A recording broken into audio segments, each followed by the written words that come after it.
Students, हम इसमें आज 3.7 एक्सरसाइज स्टार्ट करेंगे जो ऑप्शनल एक्सरसाइज है, और इसके लेकिन सारे क्वेश्चंस बड़े इंपॉर्टेंट क्वेश्चंस हैं। इनको सभी को बड़े ध्यान से करेंगे क्योंकि इसमें सारी चीज़ें यूज होंगी, तो इसलिए उसको ध्यान से करिएगा। इसमें क्या है, जैसे फर्स्ट क्वेश्चन हम ले रहे हैं, the age of two friends Annie and Biju differ by 3 years. Annie's father Dharma is twice as old as Annie and Biju's twice as old as sister Kathy. The age of Kathy and Dharam differ by 30 years. तो find the ages of Annie and Biju. तो इसमें भी क्या करते हैं, जब भी इस तरह क्वेश्चन आते हैं तो इनमें हम क्या करेंगे, पहले लेट करते हैं। Let the age of Annie is Annie x years and the age of Biju y years. अब difference of age of Annie and Biju equals to 3 years. अब इसने ये नहीं कहा कि किसकी एज ज़्यादा है किसकी कम है, तो इस तरह की उसमें दो इक्वेशंस बन जाती हैं आपकी, कि एक तो क्या बनेगी x minus y equals to 3, क्योंकि अब हमें ये पता नहीं एनी की ज़्यादा है या बीजू की ज़्यादा है, तो इसलिए एनी अगर x ग्रेटर देन y है तब आपके पास ये बनेगी x minus y equals to 3 या x equals to y plus 3। इसको हमने फर्स्ट इक्वेशन कहा।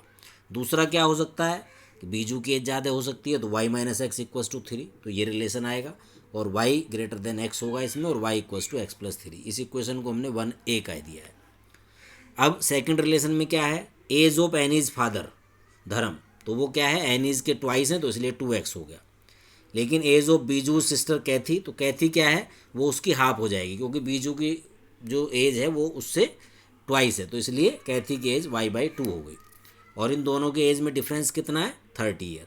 तो यहाँ पर क्या हो जाएगा, जो उसके फादर की एज में से इसको कैथी को माइनस करें, 2x minus y/2 equals to 30, और इसको फिर सिंपल फॉर्म में कन्वर्ट करने के लिए 2 से मल्टीप्लाई कर दिया, तो multiply by 2 on both sides, तो ये हो जाएगा 4x minus y equals to 60। ये आपके पास सेकेंड इक्वेशन हो गई।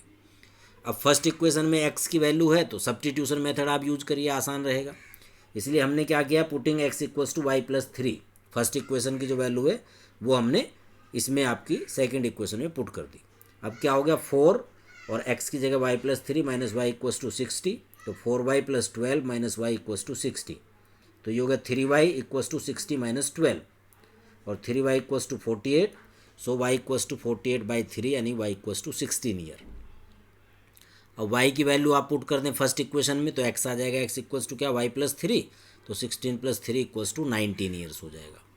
अब आपको क्या करना है, अगेन जो फर्स्ट ए इक्वेशन है ये पुट करनी है, यानी अब y की वैल्यू को x प्लस 3 लेना है और ये आपको सेकेंड में पुट कर देना है।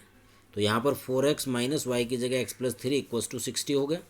अब इसको ओपन किया तो 4x minus x minus 3 equals to 60, 4x minus x 3x हो गया, और ये 3 इधर जाने के बाद प्लस हो जाएगा तो 63 हो गया, और 3 से डिवाइड किया तो 21। और अब ये x की वैल्यू फर्स्ट ए में आप पुट कर दीजिए, तो y की वैल्यू आ जाएगी x प्लस 3, यानी कि 21 प्लस 3 24। तो ये दो कंडीशंस आ गई हैं और दोनों के आंसर ये आ जाएंगे। एज ऑफ एनी 19 ईयर है, तो एज ऑफ बीजू 16 ईयर, और एज ऑफ एनी जो आपके पास है 21 ईयर है, तो एज ऑफ बीजू 24 ईयर, यानी कि एनी की ज़्यादा है तो बीजू की यानी कि ये हो जाएगी, और अगर एनी की कम है तो बीजू की इतनी हो जाएगी। तो ये दोनों में ये डिफरेंस आता है। तो इस तरीके से कर सकते हैं। जब अगर ये नहीं कहेगा कि भाई कौन एल्डर है, कौन जो उसका ग्रेटर है या स्मॉलर की बात नहीं करेगा, या कौन बड़ा है छोटा है, तो इस तरह के जब नहीं आते हैं उसमें एल्डर या ओल्डर की बात नहीं होती है, तो फिर हम उन दोनों कंडीशन को लेते हैं कि भाई ये इसमें कोई भी बड़ा हो सकता है, कोई भी छोटा हो सकता है। तो डिफरेंस जहाँ भी आएगा और ये नहीं हमें गिवन है, तो फिर वहाँ पर 2 इक्वेशंस आपकी बनती हैं, और दोनों से सॉल्व करके फिर ये क्वेश्चन सॉल्व किए जाते हैं। ओके।